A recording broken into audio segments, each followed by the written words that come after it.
L'homme intelligent met ses mains derrière son dos. Il veut que Dieu devine le nombre de doigts. Dieu répond immédiatement qu'il y en a 7.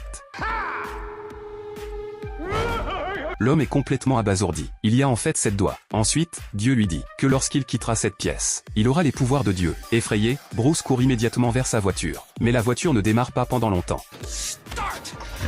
Bruce pense que c'est juste une coïncidence. Puis il se rend dans un café pour se détendre. Il commande un bol de soupe à la tomate. Pendant qu'il attend son plat, Bruce ne peut pas contenir sa curiosité. Il attire le poivre avec sa main gauche. Il attire la bouteille de sauce soja avec sa main droite. Bruce veut demander une cuillère au serveur.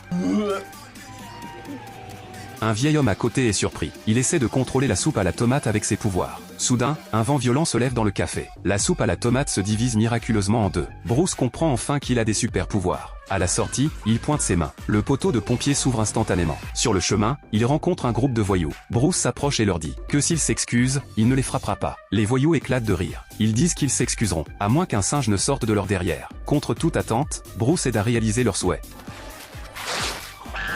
En voyant cela, les autres voyous s'enfuient effrayés. Ensuite, il rencontre une belle femme dans la rue. Il souffle et la jupe de la femme s'envole. En voyant les vêtements qu'il aime, il ferme les yeux et compte jusqu'à 3. Les vêtements se mettent automatiquement sur lui. De retour à la maison, il se plaint que la nuit est trop sombre. D'un geste, il efface tous les nuages. Si la lune est trop petite, il la rapproche un peu. Il dessine même des étoiles pour ajouter des détails. Le cadre romantique envoûte sa petite amie. Puis il commence à faire des exercices. Ainsi, Bruce commence sa vie à quai. En voyant sa vieille voiture, il la démarre et elle se transforme immédiatement en Ferrari. Sur la route, il rencontre un embouteillage et fait glisser son doigt. Tous les véhicules se séparent instantanément.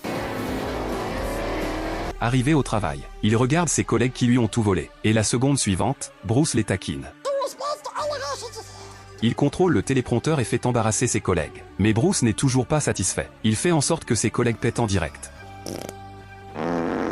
Le soir, il emmène sa petite amie dans un restaurant haut de gamme. C'est alors qu'un phénomène étrange se produit. Bruce entend les voix de milliers de personnes autour de lui. Il leur ordonne de se taire, mais les voix deviennent de plus en plus fortes. Il sort du restaurant pour se calmer. Il se retrouve en un clin d'œil dans l'Himalaya. Bruce demande à Dieu ce que sont ces voix. Dieu lui répond que ce sont les prières des gens. Il est Dieu depuis une semaine. Mais Bruce ne pense qu'à lui-même. Il n'a aidé personne. Puisque Bruce veut tout ce que Dieu a, il doit s'occuper des tâches quotidiennes de Dieu. Dieu demande à Bruce de revenir. Lorsqu'il rentre chez lui, sa petite amie est déjà endormie. Mais les voix sont toujours dans ses oreilles. Doit donc faire du travail supplémentaire. Il transforme les messages de prière en fichiers. Mais la charge de travail est trop grande. Il les transforme en post-TS. Mais ce n'est toujours pas possible. Finalement, il décide de les traiter sur son ordinateur.